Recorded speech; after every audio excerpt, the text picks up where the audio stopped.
Hello everyone and welcome back to the LangGraph Mastery series. In the previous video, we learned why LangGraph was created and why traditional AI pipelines are not sufficient for building modern AI agents. Today, we are going to answer the next question. How does LangGraph actually work? We'll look at the key concepts that power LangGraph and understand how intelligent AI agents are built using graph-based workflows. Let's begin.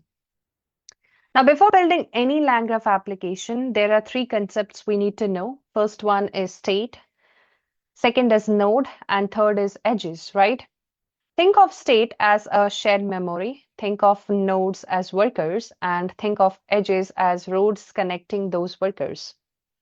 Together, these three concepts form a graph. Information flows through the graph while nodes perform different tasks. Everything we build in LangGraph is based on these simple ideas. Now, traditional AI systems usually work in a straight line like this. We have the input, the processing, and then the output, right? And we are done. But real AI agents rarely work this way. Suppose we have an agent that searches for information. The results may not be good enough, and then the agent may need to search again, or maybe use a tool, or maybe ask another agent. This means what? The workflow needs loops and decision making. And this is where LangGraph becomes powerful. Instead of straight line, execution can move through multiple paths depending on the situation. Now, one of the most popular agent pattern is called React. Now, React stands for reason, act, and observe. Instead of immediately generating an answer, the agent follows a cycle. Firstly, it reasons, then it performs an action, then it observes the result, then it reasons again. And then the cycle continues until the task is complete.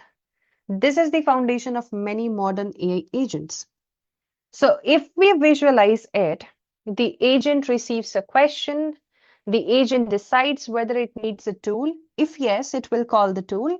The tool will return the information then, and the agent will review the result, then decides whether the another action is needed or not. And if yes, the loop continues. If not, the final answer is produced. Right? So this ability to repeatedly think and act is what makes agents feel intelligent. Now let's talk about memory. Imagine you tell an AI that my name is Scott, suppose, right? Again, a few minutes later, you ask the same question, what is my name? Without memory, AI would forget, right? Now with memory, the AI can actually remember the previous interactions we have had. Correct? So in LangGraph, state acts as memory during workflow execution. As the graph progresses, information accumulates and becomes available to future nodes. This allows agents to maintain context throughout a task. Next is persistence. But for this, let's ask a simple question. What will happen if application restarts or user returns tomorrow, right? So that is where persistence comes in. Because persistence allows us to save the graph's state outside of memory. Instead of losing information when execution stops, the workflow can resume later. Think of it like saving a game. You do not start from the beginning every time, right? You continue from where you left off, and that is essential for production AI systems as well. Now let's talk about something extremely important, which is human in loop. Should an AI always decision on its own? Do you think AI always makes decision on its own? Probably not. Now imagine an agent wants to send an email and approve a financial transaction and then later delete that important data. So in situations like these, we may want a human to review the action before it happens.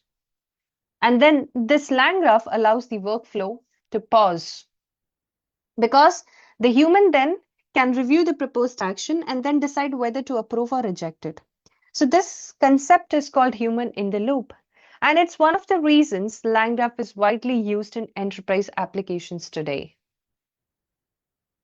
Putting everything together, what we have learned is An agent receives a task, information is stored in the state, nodes perform actions, edges control execution, the agent can reason using the React pattern, memory provides the context, persistence allows long-running workflows, and human in the loop enables safe decision making.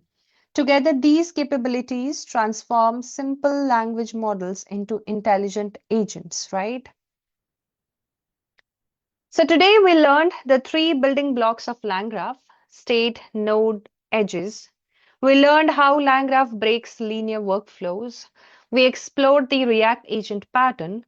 We discussed memory and persistence. And finally, we saw how human in the loop workflows make AI system safer and more reliable.